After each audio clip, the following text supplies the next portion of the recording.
नमस्कार साथियों, आप सभी का स्वागत है अंजलि ट्यूशन क्लासेस पे। आज हमारी कॉन्सेप्ट सीरीज का डे 2 है, जिसमें कि आज हम लोग पढ़ने वाले हैं बहुपद के बारे में, यानी कि पॉलिनोमियल्स के बारे में।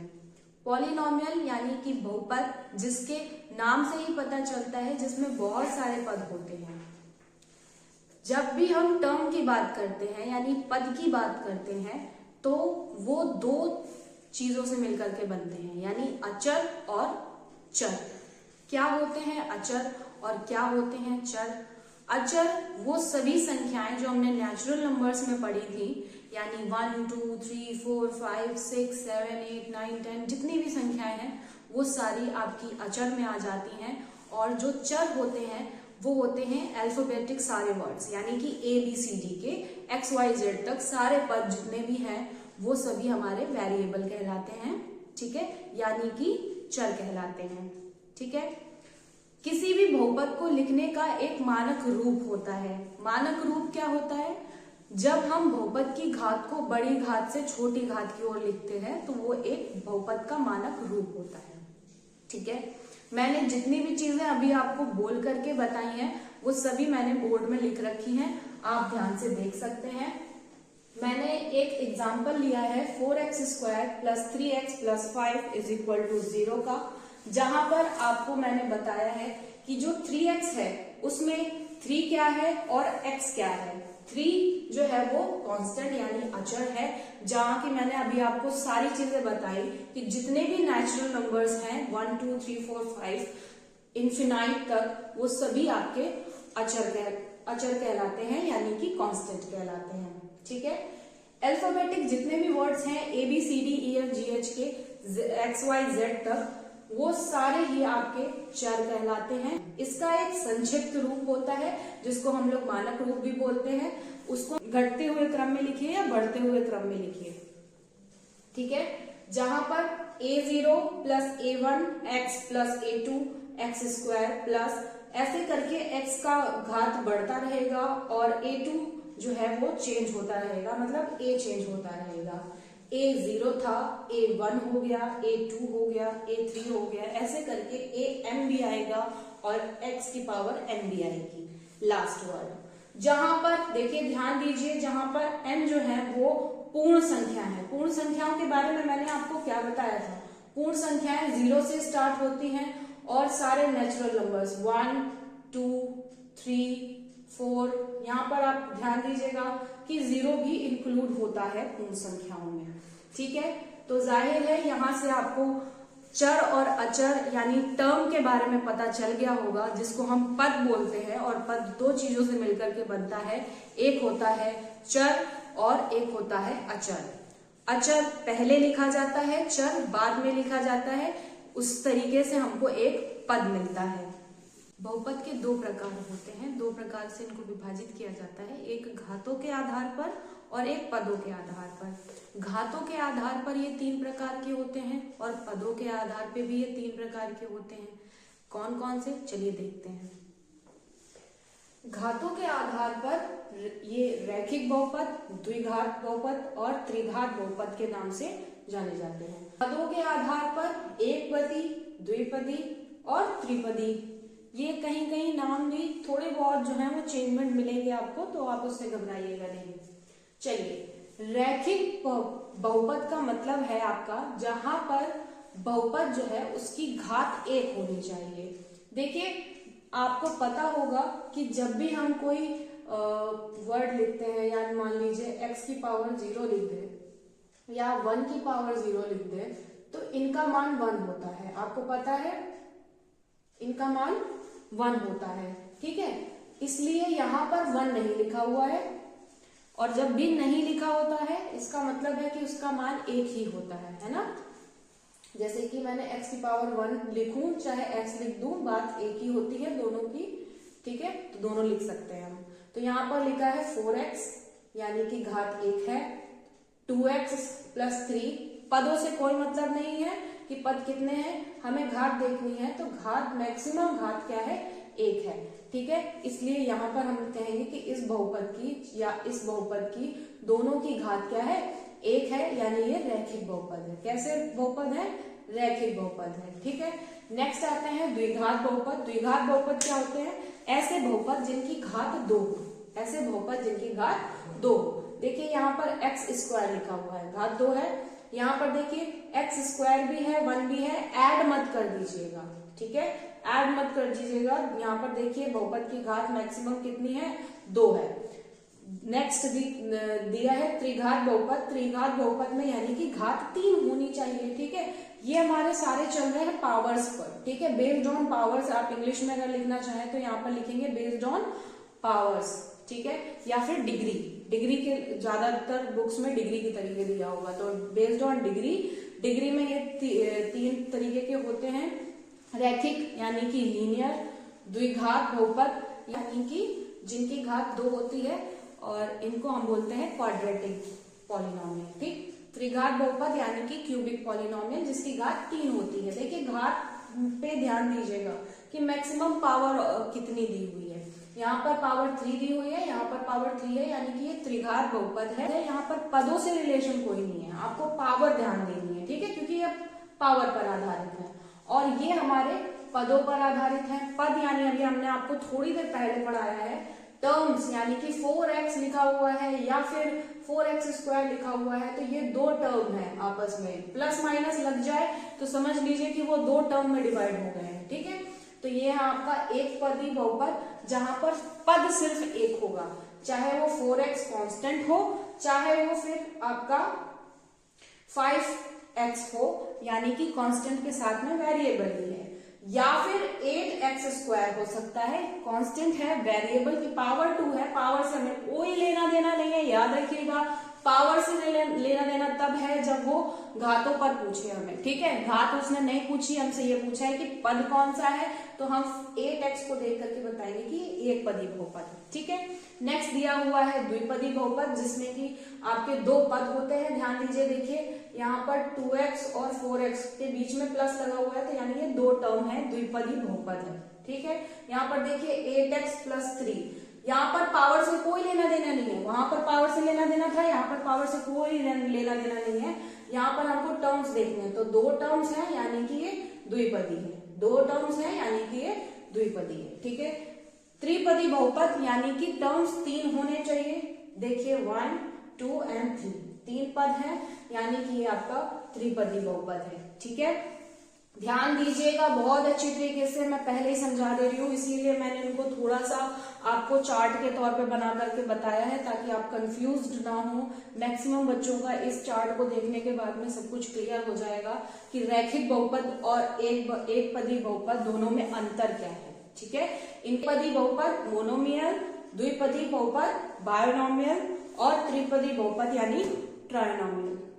इस चार्ट की सहायता से आप सभी का अब पॉलिनोमियल में जो महत्वपूर्ण टॉपिक था वो तो क्लियर हो गया होगा। चलिए बढ़ते हैं आगे कि बहुपद में मानक रूप जो है वो किस तरीके से लिखा होता है। तो चलिए यहाँ पर हम लोग देख लेते हैं कि मानक रूप एक्चुअल में क्या है। जो स्टैंडर्ड साइज हमने फिक्स किया हुआ है, जो स्टैंडर्ड फॉर्म हमने फिक्स की हुई है मानक रूप की, वो एक्चुअल में क्या है। स्टैंडर्ड फॉर्म यानी मानक रूप जो है बहुपद की फिक्स की गई है ax² + bx + c। मैक्सिमम जो सवाल आपको यहाँ पर देखने को मिलेंगे वो द्विघात बहुपद के होंगे। ठीक है, बहुपद के शून्यक, ये एक नया टॉपिक यहाँ से शुरू होता है। बहुपद के शून्यक जो है वो हम कैसे निकाल सकते हैं। बहुपद के शून्यक जो है अलग अलग बहुपद के लिए अलग अलग होते हैं। कैसे? रैखिक बहुपद जिसमें कि पद ही आपका, आप समझ रहे हो कि घात 1 है ना, तो घात 1 का मैंने देखिए यहाँ पर आपका बहुपद लिखा है ax⁴ है, नहीं भी दिया है तब भी इसकी पावर कितनी रहेगी, 1 ही रहेगी, तो ax + b है। ठीक है, ax + b को हमने 0 के बराबर किया, तो b जब उधर प्लस का है इधर आएगा तो माइनस का हो जाएगा, और a मल्टीप्लाई में है तो इधर आएगा डिवाइड में पहुंच जाएगा। पक्षांतर अगर आप लोगों को नहीं आता है तो कमेंट बॉक्स पे जरूर हमको बताइए ताकि हम उस पर भी वीडियो आपको बना करके दे सकें। चलिए, तो यहाँ से x मल्टीप्लाई में a था वो डिवाइड में आ गया, और यहाँ से आपको पहला इसका शून्यक मिल गया। क्योंकि ये रैखिक बहुपद है इसलिए इसका एक शून्यक है, x = -b/a। ठीक है, चलिए इसी के साथ में हम स्टार्ट करते हैं द्विघात बहुपद पे कितने शून्यक होते हैं। बहुपद में आपके जो शून्यक होते हैं वो शून्यक होते हैं, जैसा कि घात मेंशन कर रही है कि 2 शून्यक हैं, यानी एक है अल्फा और एक है आपका बीटा। अल्फा और बीटा के योग हमने आपको बताया अभी, स्टैंडर्ड मानक रूप आपके सामने ऊपर लिखा है ax² plus bx plus c, तो वही हमने यहाँ पर बहुपद भी ले रखा है, द्विघात बहुपद, और इसके शून्यकों का योगफल। बेटा ये आपका फॉर्मूला भी है, ठीक है, तो आपको ये दोनों चीजें याद भी करनी है क्योंकि आपके क्वेश्चनों में यूज होगी। तो याद क्या, प्रैक्टिस करते करते ही आपको ऑलरेडी याद हो जाएगी और काफी बच्चों को याद भी होगी ऑलरेडी। शून्यकों का योगफल यानी अल्फा प्लस बीटा करते हैं जब हम, तो क्या होता है, माइनस का b अपॉन a लिखा है मैंने, ध्यान दीजिए b जो है वो किसका आगे का पद है। बेटा इससे पहले मैं आपको थोड़ा सा समझा दूं, जब भी हम गुणांक की बात करते हैं, ठीक है, गुणांक की बात करते हैं, गुणांक को हम कोएफिशिएंट बोलते हैं इंग्लिश में। तो कोएफिशिएंट जैसे हम बोल रहे हैं कि आपका x² का कोएफिशिएंट क्या है, x² का गुणांक क्या है, तो जो भी उसके आगे लिखा होता है, यानी कि जो भी कांस्टेंट उसके आगे दिया होगा वही उसका क्या हो जाता है, गुणांक होता है, चिन्ह के साथ में। जैसे यहाँ पर चिन्ह जो है कुछ नहीं दिया है, यानी कि प्लस का a है, तो x² का अगर मैं गुणांक बोलूं तो क्या होगा, प्लस का a हो जाएगा, ठीक है। मैं बोलूं कि x का गुणांक क्या है, यहाँ x है, उसका गुणांक क्या है, प्लस का b है, ठीक है। मैं बोलूं कि अचर पद क्या है, वो तो हो ही गया, ठीक है। तो गुणांक जो होता है वो उसके आगे जो भी बैठा हुआ कांस्टेंट होता है वो विथ साइन के होता है, ठीक है, याद रखना है। यहाँ पर अगर माइनस लगा होता, माइनस का b होता, तो यहाँ पर हम माइनस का b ही उतारते, ठीक है, क्योंकि मानक रूप में प्लस होता है, तो यहाँ पर मैंने प्लस लिख रखा था, ठीक है। तो गुणांकों को समझ लिया।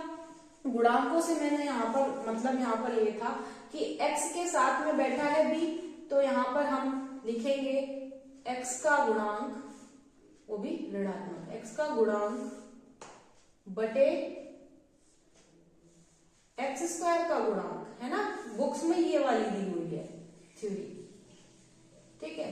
तो हम बुक्स की थ्योरीज पे ना जा करके उनको थोड़ा सा जो है अपने अकॉर्डिंग चेंज कर लेते हैं, डायरेक्ट याद कर लेते हैं, alpha plus beta is equal to minus का b अपॉन a, ठीक है। तो ये आपका अकॉर्डिंग टू क्वेश्चन इस तरीके से सॉल्व होता है। ध्यान दीजिएगा, यहाँ पर अगर माइनस b ऑलरेडी है तो ये minus b minus minus plus कर देंगे, ठीक है। आपको वो मालूम होंगे चिन्ह किस तरीके से चेंज होते हैं, प्लस प्लस बेटा प्लस होता है, माइनस माइनस भी हमारा प्लस होता है, प्लस माइनस माइनस होता है, और माइनस प्लस भी माइनस होता है। ये चिन्ह पर पार्टी अगर आपको पता है तो आप यहाँ पर गड़बड़ नहीं करेंगे, ठीक है। चलिए नेक्स्ट आते हैं शून्यकों का गुणनफल, प्रोडक्ट ऑफ जीरोस, ठीक है। ये हमने यहाँ पर आपके बहुपद के जीरोस पढ़े हैं, zeros of polynomial of zeros is equal to minus b upon a and product of zeros is equal to c upon a। यहाँ पर c क्या है बेटा, कांस्टेंट, ठीक है, अचर पद बटे, और a हमारा ऑलरेडी फिर से x² का गुणांक है, ठीक है। तो बुक में आपका ये लिखा होगा अचर पद बटे x² का गुणांक। ध्यान दीजिएगा, फॉर्मूले में पहले फॉर्मूले में माइनस है, दूसरे वाले फॉर्मूले में माइनस नहीं है, ठीक है। तो ये जो है दो फॉर्मूले जो है आपके चैप्टर में यूज आएंगे निकालने के लिए, माइनस का b plus minus under root b² minus 4ac upon 2a। ये फॉर्मूला है बेटा विविक्त कर का फॉर्मूला है, ठीक है। इसमें आप एक बार प्लस लगा करके निकालेंगे तो एक मूल निकलेगा, माइनस लगा करके निकालेंगे तो दूसरा मूल निकलेगा, ठीक है। इसके बाद में आते हैं समीकरण। कई बार समीकरण जो है हमें बनाने को मिल जाते हैं, तो समीकरण बनाने वाले अगर सवाल आते हैं तो वो हम छोड़ेंगे नहीं, वो बहुत ही इजी है। x² माइनस मूलों का योगफल x प्लस मूलों का गुणनफल, यानी कि इसका शॉर्ट फॉर्म आप जो आपको याद रखना है वो ये है x² माइनस का ब्रैकेट के अंदर alpha plus beta x plus alpha into beta is equal to 0। ये आपका सबसे इजीएस्ट जो आपको याद रखना है। अल्फा बीटा जो हम लोग मूल निकालेंगे उनको यहाँ पर रख देंगे, और अल्फा इंटू बीटा ये एक सवाल दिए भी हुए हैं एनसीईआरटी में, तो आपके डायरेक्ट मूल दिए हैं, उसमें एक दिया है उन्होंने योगफल 3/4 मान लो, और एक उन्होंने गुणनफल दे दिया 5, ठीक है। तो ऐसे करके वो दे देंगे, तो आप डायरेक्ट फॉर्मूले में आकर के यहाँ पर मान ऐसे करके पुट कर दोगे तो आपको गुणनफल मिल जाए, बहुपद मिल जाएगा, ठीक है।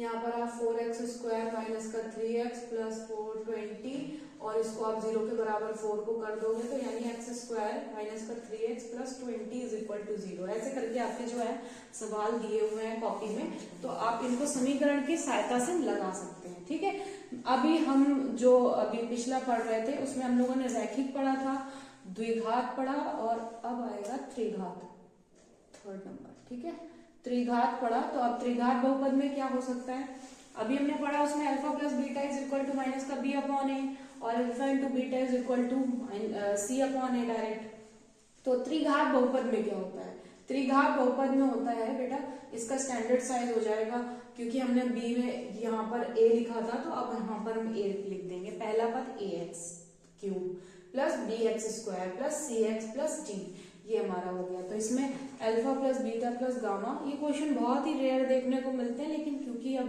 कॉन्सेप्ट में है तो हम अपना देखते हुए चलेंगे। ठीक है, alpha plus beta plus gamma is equal to minus का b upon a, alpha beta beta gamma gamma alpha, ये आप याद करने की ट्रिक्स रख सकते हैं, c अपॉन ए, ये आपके वही पुराने वाले फॉर्मूले हैं बेसिक, और यहाँ पर एक याद रखना, कह देना कि जो अल्फा बीटा गामा है वो माइनस का d अपॉन ए है, बस आपको नया एक फॉर्मूला याद करना पड़ेगा। ठीक है, तो ये कुछ चैप्टर सेकंड के इम्पोर्टेंट फॉर्मूलेज थे और इम्पोर्टेंट कॉन्सेप्ट था जो कि सारा का सारा रिवाइज हो गया है। मिलते हैं नेक्स्ट वीडियो में, तब तक के लिए नमस्कार।